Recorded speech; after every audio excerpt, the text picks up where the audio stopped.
Hi everyone. This is Ronit on the East Coast, And WizCate on the West Coast.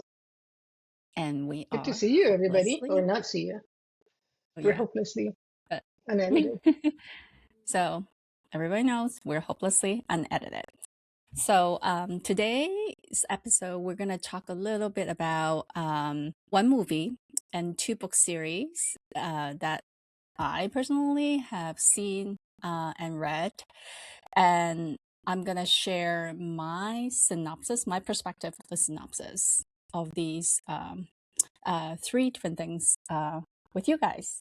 And then Kate is going to ask me a question and also give her my opinion, give me her opinions. So it's Your gonna be fun. opinion. It's going to be my opinion Yeah, of your of my opinion. opinion, of my synopsis. I mean, I wrote my own synopsis. I mean, I'm not okay. First, I'm not a movie critic or a book critic, but we are You are. readers, movie goers. We Yeah, are all entitled to our own opinions and, have different impressions on us. So I just want to kind of share my impression. I'm So it's excited. more likely kind of crazy than non-partial, I would say. I think that's fine. You're allowed and you should. Yeah, We're all movie good. critics, just like you said, we're movie and book critics. The moment you read it is the moment you have an opinion, and why not write it up and put it on the Yeah, podcast? I, I guess so.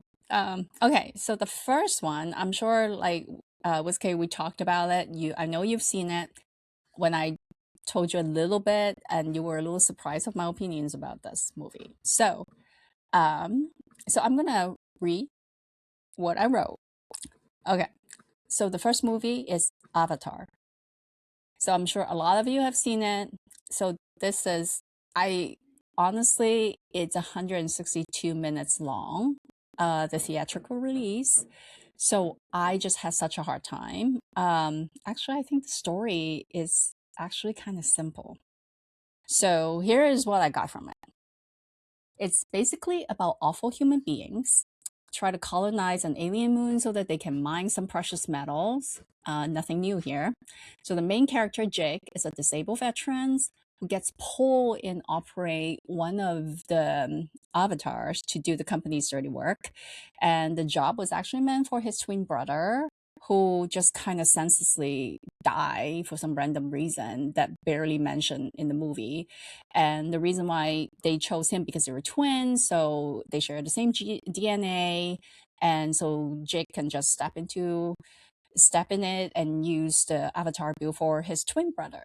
So apparently, the twin has been trained for many years, aka he's probably brainwashed by the company that so he wouldn't feel bad about relocating or killing the indigenous people. Jake, on the other hand, has no training, which is supposed to explain why he eventually switched sides, right? And personally, I think that setup is completely unnecessary.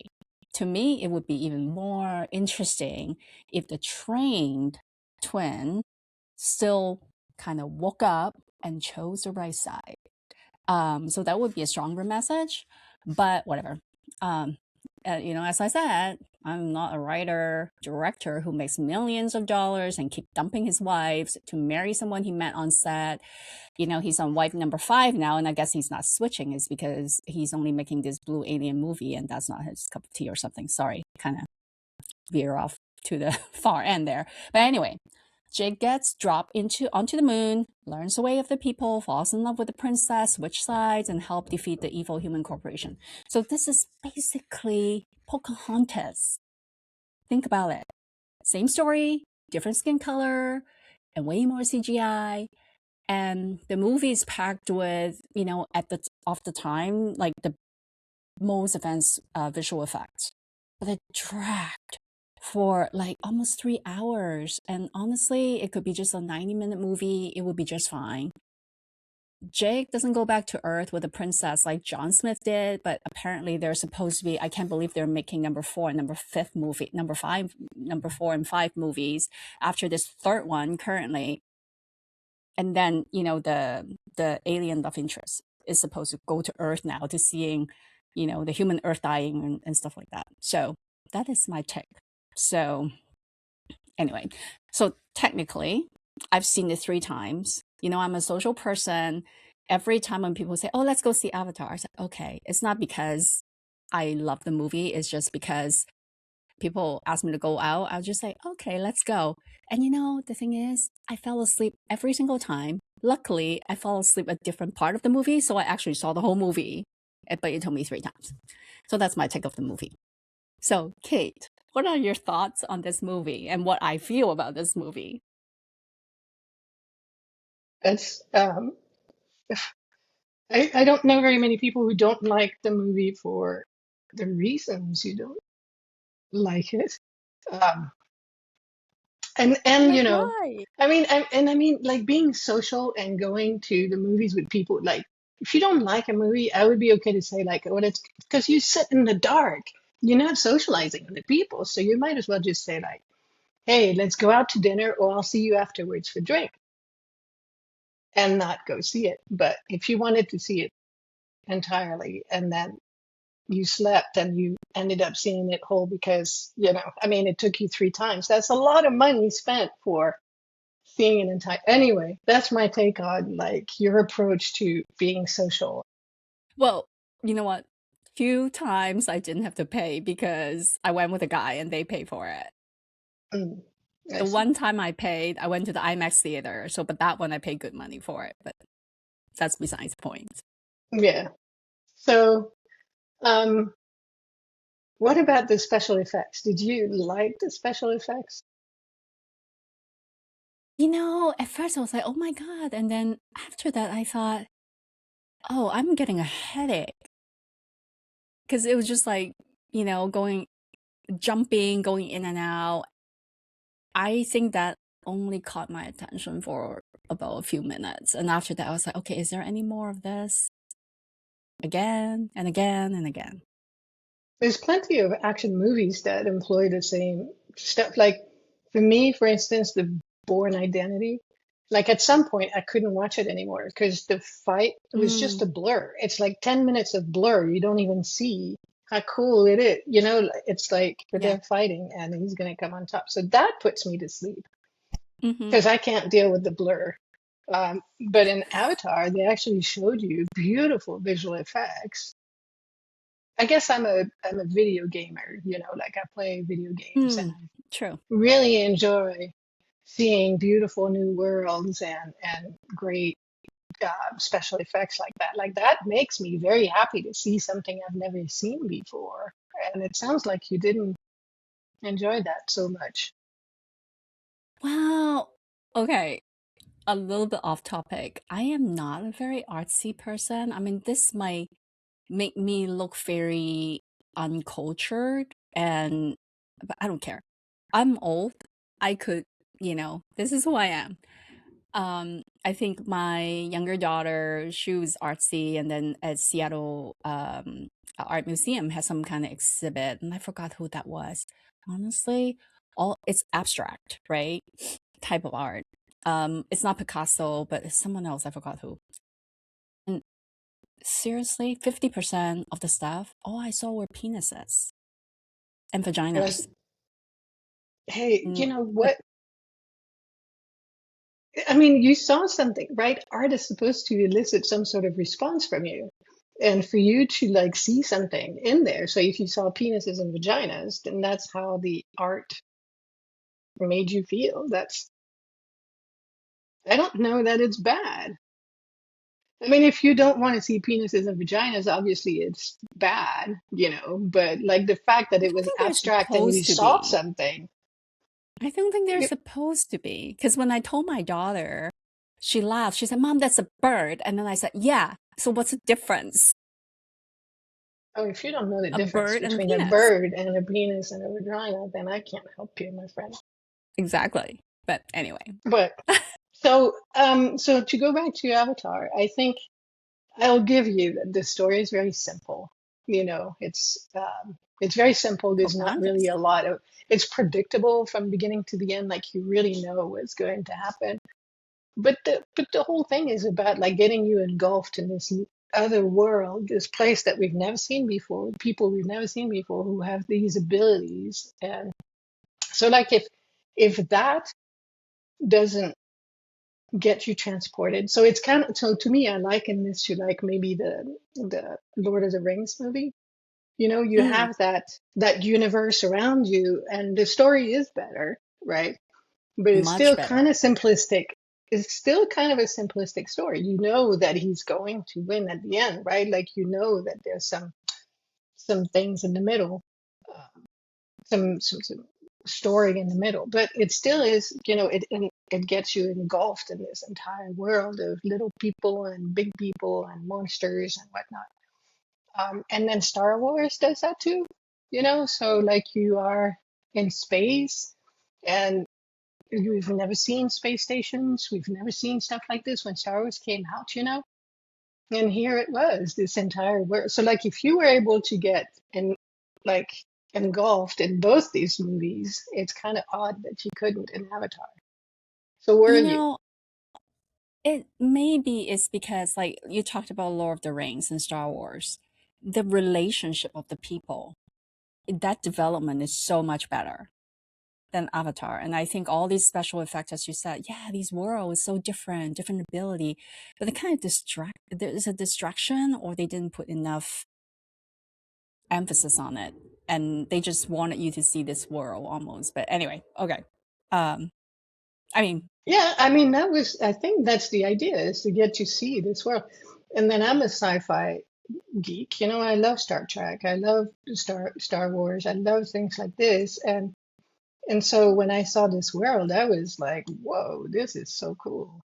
To me, yeah. just looking at this place was like I'm discovering an entire. The story almost didn't matter as much as what I was seeing around me, like the magical thing with the tree and all this. That was so moving and just magical. That's how I saw that movie, as a magical piece. Well, But I think after, it's you great know, when because you get to like two and three, did you see both of them? I have seen one and two, but not three yet. Okay. Okay. There are four and So five too, so that you know. the way of the water was pretty cool too. I thought the story was better. Yeah, you didn't like it. See, like once you have an opinion of something, it's Yeah. harder. But which is okay. So that I mean, this is the point, right? We all have our own opinions. Okay. The second, so do you have any last thought on this before we move on to the book? Yeah, The I'm just next, surprised that you didn't get taken I didn't by like. this a little bit. No, I mean story wise, I'm with you, but imagery, photography, like how beautiful it was. Yeah, Anyway, that's just I don't not your know. cup of tea. Maybe like those kids that doing Pokemon or something and have a seizure. Maybe I don't know. All right. Okay. So the second one I want to talk about is a book called Pillars of the Earth. So how I got introduced to this book is I was at the time I was in my hey Oprah had cool shit to share era. So one day, I turned on a long time ago. I turned on to her talk show, and she talks about this amazing book for her book club, and it says that has like thousands of pages. But I decided to read it just because Oprah was cool and she had cool shit to share. So it's a historic novel set doing the is set during the anarchy. So it's the civil war between King Edward and Empress Maud. So So it's not here is historical. It's fantasy. It's not a history. It's fictional, fantasy. historic fictional novel. Yeah, it's So fantasy. yeah, so here is a very blunt summary of my take of the story. So it's about an unemployed stonemason meets a widow living in the woods with her son, and at the time he lusted after her already, even while his wife was still alive, and then immediately jumped into the sack with her when his wife died of childbirth. And and then yeah, That's and about then right. he, of course, and then they went and lived with him and in sin because they weren't married. And he has a biological son. He favors him, even though like this his kid was like complete asshole. Um, so I am already asking why I should care about this stonemason because, I just don't think he was a very loyal guy. So his name is Tom Builder. And so Tom connects with this prior Philip, who is a well-meaning but incredibly bland priest, has big dream to build a cathedral. And there are two other villains trying to stop him because they want power and money, but they're incompetent and petty. And you can't even like properly hate them because they're just like, they acted like they're little bitches. So meanwhile, the forest son, his name is Jack, the forest woman's son, Jack. Obviously, is the smart one and the talented one. He becomes a master mason, and Is Tom's our useless hero? biology. What's that? Is he our hero? Yep. Tom's useless biological son inherits the job after Tom died, even though he was just a effed up kid. Of course, he promptly collapsed the church because he's incompetent, because he put the wrong stone up or something like that. And then he marries this noble woman that was disgraced and fully knows well that Jack, the stepbrother, loves her. And the reason why, that's part of the reason why he marries her. And then karma hits and basically can perform. But surprise, Alina, it's not a surprise. It always happens that way. Alina's pregnant because he had one wild night with Jack.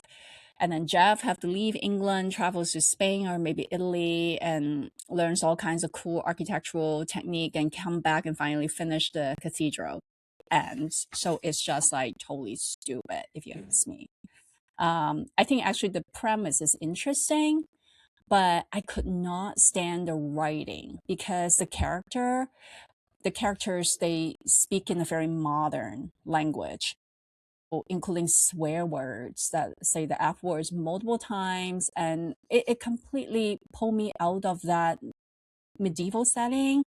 I like vividly, I just cannot unremember the scene that the useless son saw Tom Builder and the forest woman doing their deeds. And then he was like, in his head, was like, oh, I hate this woman because they are F-king. And I was like, who talked like that back then? Do you remember like Kevin Costner in Robin Hood spoke with a American accent? It's kind of like that feeling. So I mean, I think the idea was kind of new and cool because it's like, hey, it's like 1,000 pages. Who think about 1,000 pages about building a church, and all these things? But it was like just stupid. The characters, I just could care less about any of the characters. And then there's so much sex in there, and um, I read a lot of the Philippa Gregory, the author that writes a lot of Tudor's novels, based that period novels. Hmm. There's a lot of sex too, but it's like it's different. I mean, that Pillars of the Earth wrote a lot about rape. Who cares? And I think that's the difference between. I didn't want to read it. And I was like, do I need to read this? Because I feel like it's the difference between women, female, male writers. But I hated this book. And I know a lot of people, I, did a search on the internet. There's so many people say, oh, this is my favorite book. I mean, the author was famous for writing like spy detective type novel. And then he didn't even bother to change the language when he wrote this. And it was just horrible. But so many people love this book. I just hate this book. I read There's a the whole lot of thing. people who don't bother to change the language. When Oh, they write so this bad kind of though. books, I think the Like you don't need story to is what write. takes people. Well, you don't need to use like thy, thee, and thou, but like at least not. I don't know. It talks like a millennial. I felt like the people, and it's like a medieval setting. It's totally out of place. Yeah, I I mean, would understand you what be you're saying. interested It's in kind of reading a book annoying. like that though? I probably wouldn't be reading a book like that in the first place. That wouldn't be How come? my cup of tea. Um, I find that I think you're going to talk a little bit about this in the next segment, but I find that it's so like I'm a history lover, Mm-hmm. and I understand I understand that you can want to place some characters in certain times, and um, and tell a story. But then generally, I'm like, if it's not historically accurate, then I get upset. Like I'm like, this is wrong. Like this is not how it happened. Unless you give it to me in the premise, you tell me right off the bat, like uh, uh,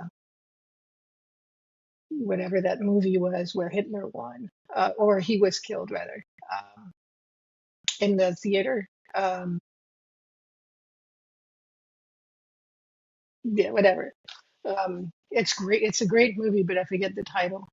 Uh, so if you don't tell it to me right off the bat that it's it's a different take on something, but it's it places itself as like, oh, here's this big historical thing, and I see discrepancies from what I understand of the epoch, then I guess annoying because I might research it some more, right? Like what I will do is kind of like what I do when I look at my coin collections I clean old coins and then I look at what happened to them and who was there and what happened, the story around them. Well, I'll do the same thing when I read a book, and I'll be kind of upset at the inaccuracies. So it's a different take than you for why I wouldn't like it. Okay. Well, I agree with you. It's the same thing. Like, so the Philippa Gregory's novels, she reads about the Tudors dynasty, all the crazy kings and queens. I would research when there's a character like a duke or something. I actually would, do a search and understand more about that. But she was pretty accurate usually on the relationship and who is who, what they've done, and she would weave these events into the story, the fictional story. So she does a good job. But this guy, I'm just like, oh my gosh, it's loosely based on a time period, but like it's just so bad. But anyway, and you know what the worst thing for me is?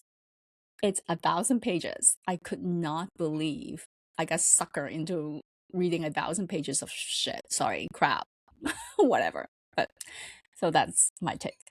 Okay, so Kind of like any you, final thought? if I start something, I will finish it. It will take me some Yes, time to finish it.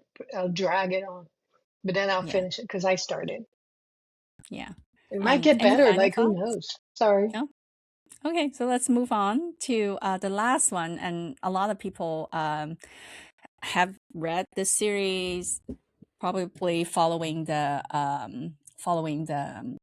TV series as well. It's Outlander. It's a very beloved series and shows. Not to spoil it, personally, I really liked it for the first 5 or 6 books. So I read the books, and I've seen I think I might have saw 3 seasons, and that's about it. But anyway, so let me read you a condensed synopsis from my perspective of Outlander. Is Outlander So over yet? Is it over? I think the book series done. I think they're doing the final season right now. It's premiering soon. So it's very condensed version. So Claire is the heroine. She's a fiercely independent woman who served as a nurse in the British Army during World War II. And that's where she gets all the medical knowledge, and that later makes her basically a medicine woman 200 years before her time. Because after she touched the stone circle during like a local ritual in the full moon or something, and she got thrown back in time 200 years. So from 1945, right after World War II, to 1743. So she quickly encountered a British officer after she got dropped, Jack Randall, also known as Black Jack Randall, who turns out to be an ancestor of her husband, Frank. So if, in the modern time, people thought that he was a good guy, but actually he was a monster. But I think he actually got killed in this third or fourth book, maybe. I can't remember. He died in the series. But Claire at the time got rescued by a group of British men, and including the main character, Jamie Fraser, and hot. He's about 4 years younger than she was, and he was injured, and she took care of him, and they fell in love. And but that Jack Randall was after her, so the Scotsmen say, okay, you and Jamie can get married, then we'll make you a Scotswoman, and then you can be under our protection. So because then she'll be legally be protected by the clan. So they consummated the marriage, and I read the book. Lots of good sex, the series, lots of good sex. But I think the reason it's so good, my opinions, is because a woman wrote it. That's why it's so good. But actually, Claire felt really confused because she was technically still married in the modern time, heck, 200 years before, like her husband didn't exist at the time. Jamie is much hotter, anyways.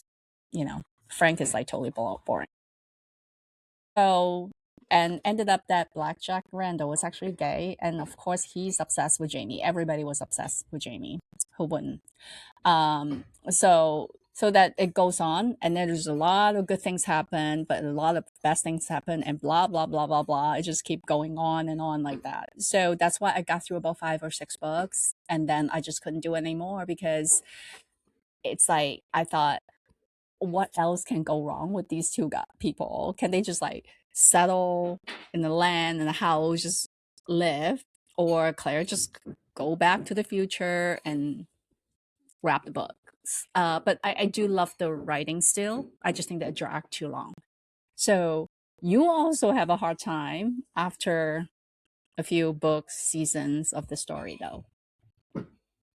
I mean, do you think my description is correct when I said there's a lot of good things, blah blah blah, bad things, blah blah blah? It's like a cycle, just keep going on and on and on. Yeah, It I never mean, ends.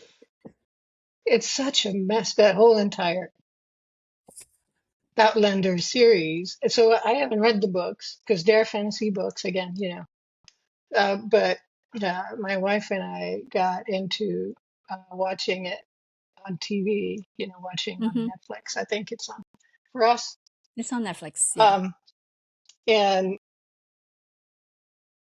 what a fucking mess. So the first couple of seasons, it was interesting, right? The premise was interesting. There was a story about this woman who can travel in time. She touches a stone, and for some reason, boom, she's transported to whatever period of time. Um, and then stuff happens to her. For some reason, she can't touch the stone again at that point and be transported right back. You know, she somehow, it's just like this magical effect is. Um, but okay, let's just say it's a story.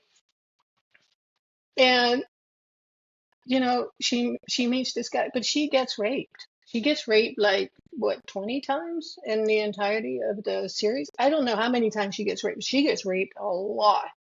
Uh, And for he after gets the raped. third or fourth season, no, because I think in the beginning she didn't. Yeah. I I don't I don't remember. Like I just remember that every other episode somebody gets raped. It's the same fucking story. It's she gets raped, her daughter gets raped, her husband gets raped.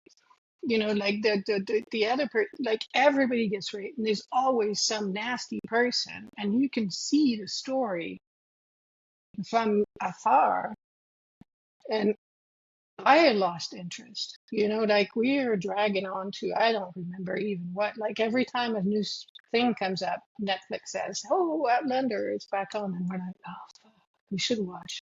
And we watch a couple episodes, and we're like, "Yeah, no, that that's really annoying." It's the same thing. It's the same thing over and over again. You know. And then some people can come through as well. They can touch the stones. Some other people can touch the stones, and they get transported back into another time. And you're just kind of not understanding. And there, you know, so she is in England and she touches the stone. Then in America, there are some stones you can touch too, because she comes to the US with Jamie. And you can be transported again in time at that. Like I, Yeah, so I think there are only certain people that are genetically predisposed to be able to transport, like they're time travelers per se. But, I agree with you because it could have wrapped after the fourth book or the fifth book, and it just kept going on, there's and just on and more on people and on. going in and It's the out. same story, right? It's essentially the same thing that keeps happening. And then, you know, throw in some rapes in the middle, and then perhaps somebody kisses somebody and they cheat, or it's, Yeah, I don't, it's pretty brutal after a while. I think though the writing is definitely just the writing is better than Pillars of the Earth because Claire talked like in the book. Claire talked like she was from the 40s, 50s, right? Because she went back to the future and lived through, I forgot, 70s or something, or late 60s when she went back in time. But in the book, I think the writing is definitely better than Pillars of the Earth. I have no love for that book, Pillars of the Earth. So that's why. But It anyway, would totally so freak me out if I were like in my period right now. I touch a stone, I get transported to another period. I'd be like, I'm not fucking leaving these stones until I'm going back Mhm. to where I'm coming from. Like, I'll be setting up a tent right there, you know, like going, okay, this is my place. I'll be touching the stones all the time. Like, why she doesn't do that? She walks away, she goes do some stuff, you know, and then she comes back and magically the stones are working. It's like, okay. It just, okay. you So know, any I final mean, thoughts? Any final thoughts I about mean, this? I'm pretty rough on this stuff, but I did enjoy, you know, the first couple of seasons for like the story. I don't do the same thing, I think, when I watch something than when I read it. So, like, if I read a fantasy book or something, I'll be looking at the history. But if I watch something, I'm not really likely. If I watch something like this, I'm more like in the mindset of like, this isn't real, right? So I'm less likely to go and verify the facts and double check them. But I did enjoy the first couple 3 seasons. That was Yeah, okay. yeah, But exactly. no, So I think I'm gonna put a poll sorry. in Spotify, our YouTube channel, and our shorts in Instagram to see if people like which one they like. Have they read it? I'll put a poll and see if there's any response, and I will share that with the listeners next time. So next week is where we're actually gonna have the guests come on, so it'll be very exciting. But until next week, it's time. So Okay. time flies when we're having fun. So this is Ronit on the East Coast, And WizCate on the West Coast. and And we we're are hopelessly hopelessly unedited. unedited. And until next time, Ciao. bye everyone. Bye.